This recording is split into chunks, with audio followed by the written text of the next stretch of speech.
Good morning, everyone. If I can get everyone's attention. Good morning, everyone, and thanks for being here. I'm Board Chair Tony Kosha. Welcome to Amtrak 2.0. When Amtrak, yeah.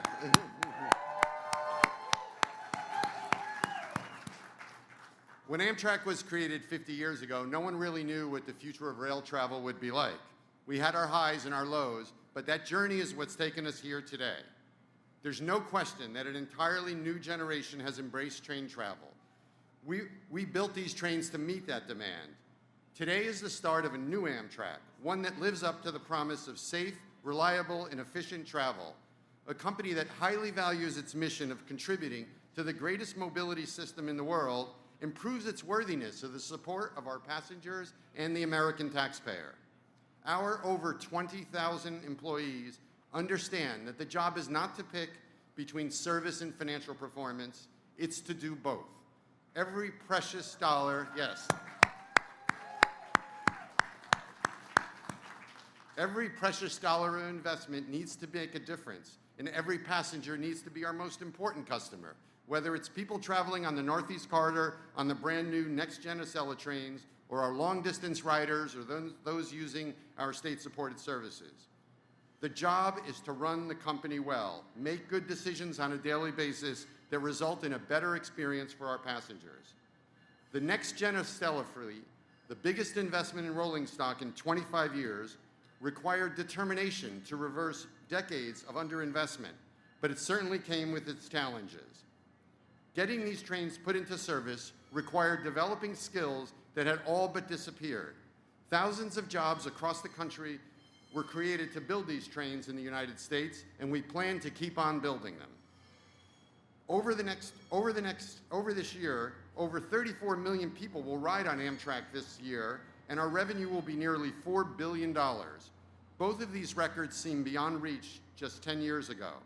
Our goal is to reach 40 million passengers by 2030 and financially break even in our operations by 2028. How will that happen? By working hard, being smart, and remembering that every day it's not actually about the trains, but the passengers who ride on them and the taxpayers who pay for them.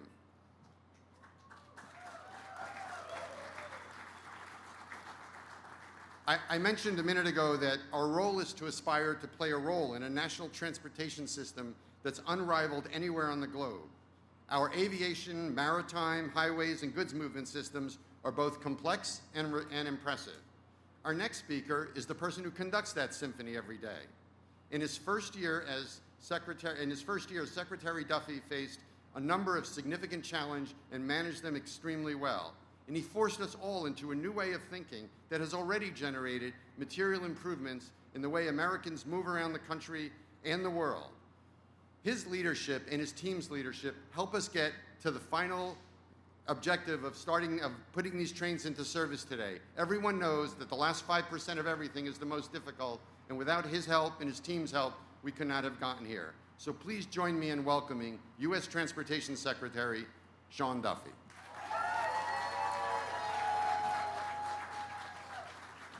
Thank you, Tony, and I appreciate your leadership. You have done a fantastic job. It is a great day for a celebration, right?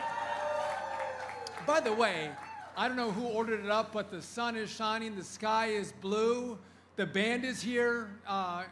It's a wonderful day for this launch. Again, I think the president has been pretty clear on what he wants for a Union Station, for American travel, for train travel. He wants Union Station to be beautiful again. He wants transit to be safe again, and he wants our nation's capital to be great again. And today is part of that. Listen, I've had the opportunity, like many of you multiple times, to ride the old Acela again, and I think we'd all agree it was showing its age. And if you've taken a tour of the new trains, they're beautiful. They're going to be faster. We're going to have not 15 trains, we're going to have 28 trains. So we're going to be able to carry more people on these trains, which I hopefully means better pricing. It's going to mean better revenue, but most importantly, a better experience for the traveling public. And again, that's what we do. We serve the American people with great experiences, and that's what this is about today. So I am completely honored to be here. Again, would I like to have us a little further off the federal dollar in time? Yes. I think, as Tony mentioned, this is going to bring us a little bit closer to that goal. Again, I would love to see high-speed rail in America. I don't think it should just be China, Europe, Japan, others that have high-speed rail. I think America deserves high-speed rail. This is, at 160 miles an hour, one great step in that process. But again, this administration, this DOT wants to make those investments to make travel safe, efficient, and faster. And so I'm excited to be here at this time for this historic announcement. I also want to talk about Union Station. If you've heard the president and you follow DC news, the president has been very concerned about crime in our nation's capital. He wants a capital that is worthy of the greatest country that's ever existed on the face of the earth, which means a capital that's clean, a capital that's safe, and a capital that doesn't have its parks overtaken by homelessness. And so we look at our equities. We are going to partner and invest in the streets of this city. But today, we are going to look at Union Station. And Union Station is, frankly, owned by DOT. We are going to take DOT from our partners back under DOT control, and we are going to make the investments to make sure that this station isn't dirty, that we don't have homelessness in Union Station. We want a place where businesses want to obtain leases and set up shop and serve the community of DC, but also the people that travel into DC via train. But also, we want if you're out, you want to go for a great meal, you want to go shopping, you want to come to Union Station because it's gorgeous, it's beautiful, it's safe, it's a great experience. That's what we want to do for Union Station. So today we're announcing that we're going to take Union Station back under DOT control. Not a power play, we've always had it, but we think that we can manage the property better, bring in more tenants, bring in more revenue, and that revenue is going to allow us to make investments in this beautiful building. It needs investments. It's been, I think, neglected for decades, and it's showing its age. And again, we want to make this place beautiful and the premier train station, not just in America, but the premier train station in the world. And that takes money. And again, it's this reform that's going to help us make that happen. Again, I would be remiss if I didn't talk about what's happened with regard to the last couple of weeks in DC. Robberies, they're down 52%. Carjackings, they're down 38%. Violent crime across the board is down by 40%. All of us, if you have kids, you want to be able to move throughout this city without being in fear for your safety or your life. And I appreciate the president driving these policies that are going to change the way people can live and move and feel safe in this community. And we're going to do our part to make sure that people feel safe at Union Station, especially those who are then going to move through Union Station and have a great experience on these new Acelas. I want to take a quick moment and thank our FRA team, who has done a fantastic job. I never thought I'd know so much about trains or care so much about trains, but we have a passionate team who care about making sure people move faster, safer, and more efficiently through our system. But the leader of our team that's truly grabbed these issues is our Deputy Secretary, Steve Bradbury, who's going to come up and speak as well. But he has taken the lead for DOT. He's had great vision and has been a great partner. And a lot of what's happening wouldn't be taking place without his vision and leadership and partnership at DOT. So, Steve, I want to thank you for all that you've done to make today happen. I want to thank you all for coming out. I hope that as we celebrate today, and I love the signs and the fanfare and the excitement around this, it's wonderful. We should have more experiences like this, American experiences like this, because I want people to have a choice. I want their air travel to be less delayed or less canceled. We're on the way to that, by the way. Give me some time. Hopefully next summer is going to be better than this summer. I want less congestion on our streets. But I want people who say, you know what, I don't want to fly to New York. I don't want to drive to New York. I want to take the train to New York, to have a great, awesome option on these trains to make that choice. And again, it's about allowing Americans to choose their mode of travel. And again, what we're doing here is, again, I think opening up a lot of options for the American people to travel differently, travel by train. And so I'm excited. I couldn't be more honored that the president gave me this position at DOT. I'm just going to tell you, I think he gave me the best job in all the cabinet. Some of the other cabinet members may disagree with that, but I think I've got the best job. And I think we impact people's lives. How people move, how quickly they move, how delayed they are, how safe they are, impacts their lives. Do they get home for dinner? Are they late to dinner? Do they tuck their kids in for bed? Do they make the business meeting?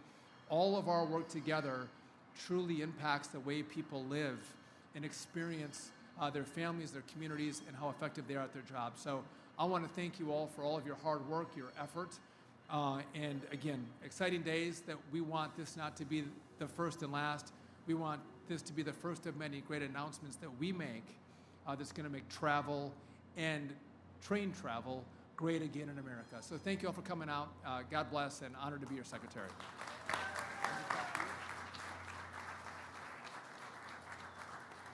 Thank you, Secretary.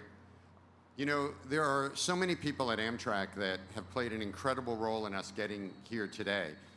We've fallen behind in investing in rolling stock and investing in the rail systems. This major investment represents a real turning point.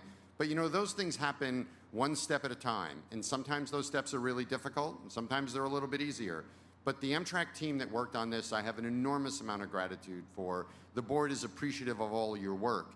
And the person who leads that effort, the person who has been steadfast on this project and worked through all of the different obstacles and challenges, is the president of Amtrak, who I'd like to introduce now to speak, Roger Harris. Roger?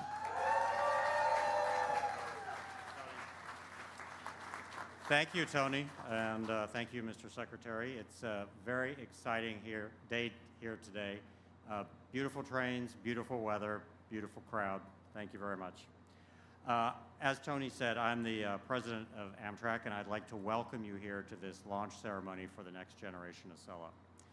In my many years in the transportation industry, including the last 6 at Amtrak, I have never seen a project bring together a company the way this one has. NextGen Acela has been a truly impressive display of teamwork, dedication, and commitment, just like Tony said. I'd like to ask for a round of applause for all the people who worked on that project.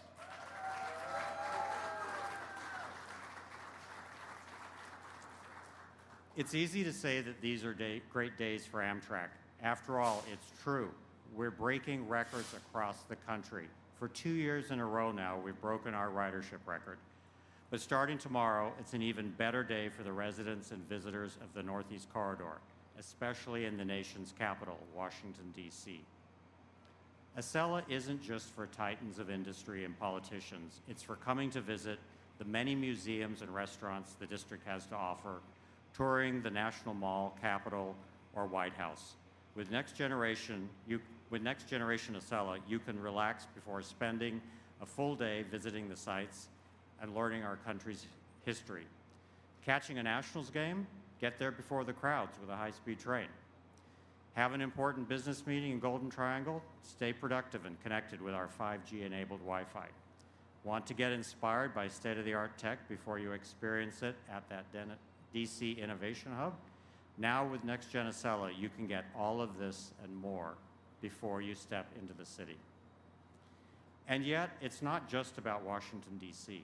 After all, we're about to take this train all along the Northeast Corridor to Philadelphia, New York City, Providence, and Boston. For context, the Northeast Corridor is one of the busiest and economically vital regions in the world. It includes 45% of the jobs in the Northeast, 20% of jobs in the U.S., 25% of the nation's top universities, and 20% of the Fortune 500 headquarters. In addition, the Northeast Corridor contributes $3 trillion in annual economic output, 20% of U.S. GDP. When Acela was introduced almost 25 years ago, it changed the way people thought about trains. Amtrak's market share in the Northeast has doubled since then, and NextGen Acela is here to take it to new heights. These trains are beautiful, they are fast, they are state-of-the-art, and they are American-made. And best of all, beginning tomorrow, they are ready for service. What should you expect on board? Well, if I could define the new trains in 3 words, they would be premium, convenient, and comfortable. Plus, by traveling at up to 160 miles per hour and offering more daily departures, there has never been a better way to travel by train in America. Thank you to Alstom and suppliers for designing and manufacturing these trains, as 95% of the components are made right here in America.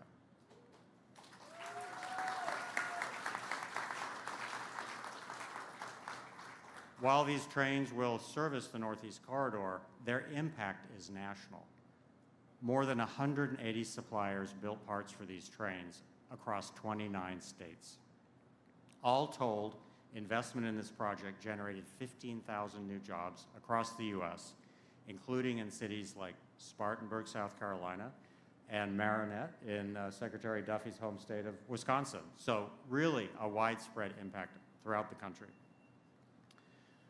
Secretary Duffy, I'm glad you can be here today to celebrate with us. We appreciate your partnership in improving transportation across the country and your belief in these trains and what they can accomplish for America.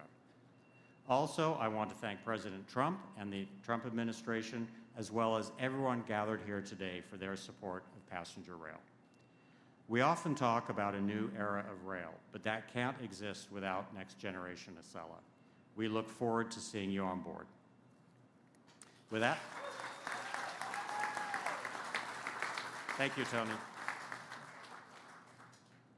Thank you, Roger. Very, very well said. Amtrak operates in a partnership with USDOT in many ways, and none of this would be possible without that partnership being effective. Certainly, the FRA has been a critical part of ensuring that Amtrak does its job, does it well, and supports what it does. I know that there are several individuals from FRA who are here today, David Fink, Paul Nussbaum, Kyle Fields, all people who have put an enormous amount of effort into making this possible. But the effort at DOT on a day-to-day basis is led by the Deputy Secretary, who will be our next speaker, Stephen Bradbury, someone who I have spent an enormous amount of time with, working through the challenges of getting us here today, getting these trains running, and we are very indebted to his commitment to service and his commitment to quality and his commitment to our passengers and the American public. Deputy Secretary Stephen Bradbury.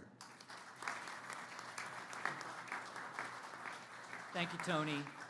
What an honor to be here, and really it's an honor for me, a privilege to serve with Secretary Duffy in this second Trump administration. I served in the first one, but I can tell you the energy level in the second Trump administration is just off the charts. It's energizing for me every day.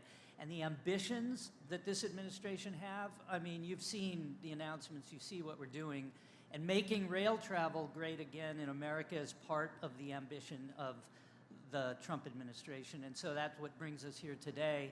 I really want to congratulate Roger and his team, our colleagues at Amtrak. It's a great day for Amtrak, and we have a perfect day weather-wise. Wow. And I have the best view right now, looking right down the nose of this beautiful, gleaming, high-speed train set, a real true high-speed train set for the United States. Very exciting. It's going to really make a great passenger experience for Amtrak's customers on the Northeast Corridor, like never before. But those customers also deserve a great passenger experience at Union Station.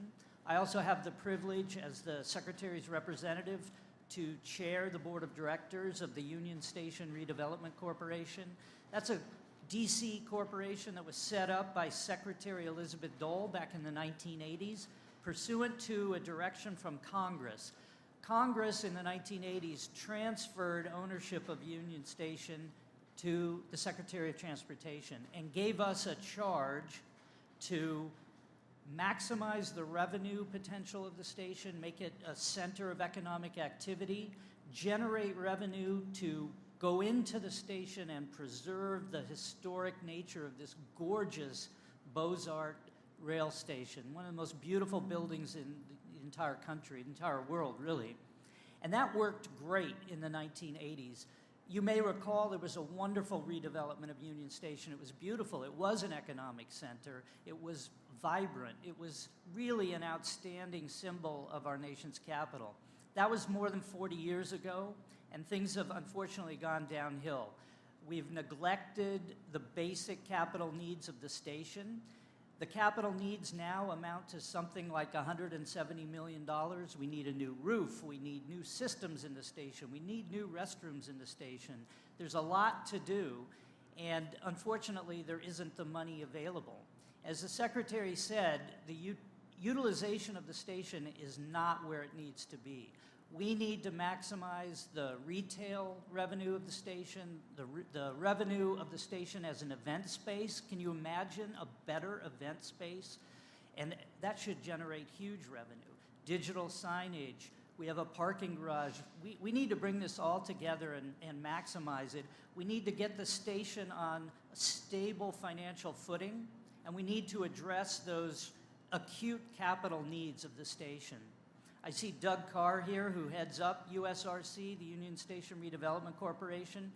We're working together with Doug and with Amtrak. As the Secretary said, we have a plan at DOT to take back control of the station, working with our partners, USRC and Amtrak, to get it on a stable financial footing, to address the rehabilitation needs of the station, and really do what Congress demanded we do and take care of this beautiful historic building. Once we do that, and we have a plan to do that quickly during the current Trump administration, we then want to set the foundation to open the doors to a beautiful expansion of the station in the future, probably through a P3, a public-private partnership with a beautiful new passenger concourse. You know, the Biden administration had a plan for a new passenger concourse.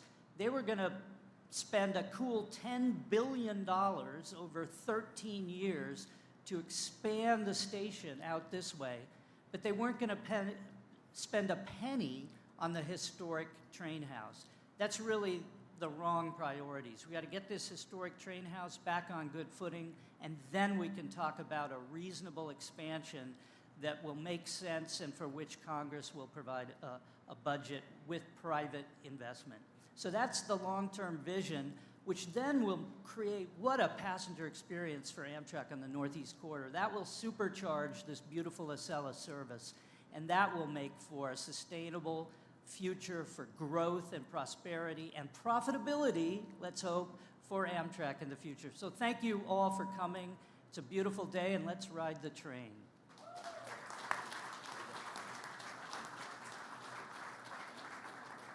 It is an honor to serve on the Amtrak board, and I wanted to sort of point out that 3 of my fellow board members are here today. Our Vice Chair, Joel Zabit, our Elaine Clegg, who is here all the way from Idaho, showing that the whole country cares about this, and David Capozzi from Maryland, who's also here with us today. I am, as I said, honored to be with such a full group of our board that is so committed to making Amtrak all that it should be. You know, people talk about public-private partnerships all the time, and you know, the truth is that the intersection between government and the private sector is something that we all need to work at, because there's an enormous amount of value that can be unlocked by having strong partnerships with private sector entities where our economic interests and our mission interests can be aligned. And this project is an example of that. And the truth is that our passengers, they don't really care about whether it's the public sector or the private sector. They want to get on a safe, clean, reliable train. They want to get from point A to point B. How we actually do that is really on us to come up with a way of optimizing all of that. So our partnership with Alstom, one of the premier manufacturers of rolling stock in the world, has brought to the United States and brought to this market technology and innovation that has existed in other parts of the world and that is way overdue to enter the US market. And in fact, Alstom is now learning things from us that they're also using in Europe, which is the way that it should work. And in all of that, we've learned to work together, and we've learned to repeat this and do it more. And what's really amazing about all of this is that the technology and the innovation that exists globally has been brought to the United States, but the jobs have been created here. In Hornell, New York, an entire community has been enlivened by the fact that this project, these trains, have been built there. And we're very indebted to our partner for having seen the wisdom of doing that and accessing that unbelievable American workforce that I know Amtrak relies on and the country relies on. So it is an honor to introduce from Alstom their chief executive, Henri Poupart-Lafarge. Henri?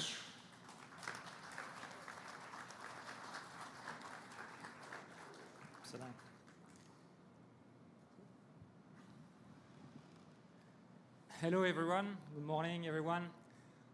It's a pleasure and it's a real honor to be with you today. I have to say I'm quite impressed to be alongside esteemed speakers, Secretary Duffy, Deputy Secretary Bradbury, Chairman Kochar, and President Harris. It's a fantastic day for us.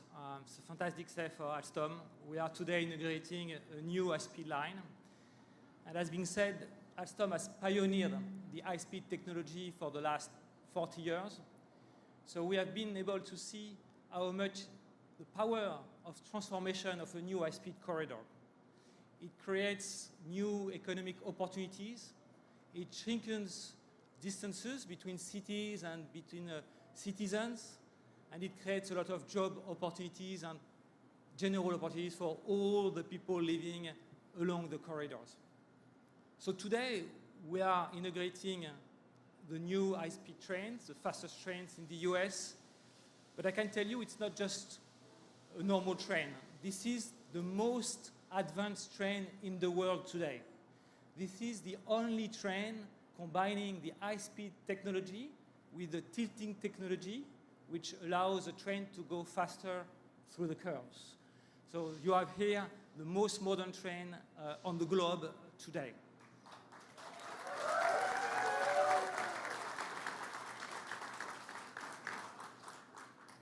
As being said, this train has been entirely built here in America.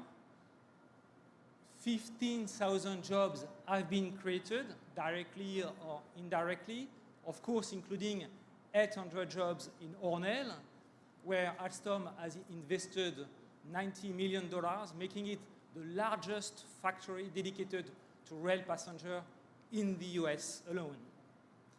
We have also 95%, has been said, of local content, of US content, including 190 suppliers across 29 states. So this is really a combined effort of all the nations to create these fantastic trains. Of course, as much as I love the trains and the product, I'm fully aware that the effort is not just the product. The effort is a complete transformation on the infrastructure, on the regulation, on the safety, on the security, in order to offer to the passengers a world-class experience. All this expertise has been built and will be able to be replicated, if I may say, for other high-speed projects throughout the nations. And at that point in time, I really want to pause and to thank and to recognize the leadership, the vision of our partners, and first and foremost, of course, Amtrak, the administration, the FRA, which pushed us during all this time to make us even better, to push this train to be at its max possibilities. And it has been a fantastic journey with all our partners here in the US. For Alstom, this is not the end of the journey. This is the beginning of the journey, because we are as much committed to deliver the trains, as much committed to make it a success in operations. So we are going to provide maintenance, spare parts, trainings, trip plannings, everything which is necessary to make the NextGen Acela a success in operation as well. Because today, as been said, we are not just inaugurating a train, we are inaugurating a new era in the US transportation. safer, cleaner, more connected. Yes, I am. Yep. Okay. All right. Thank you.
I don't know their heights.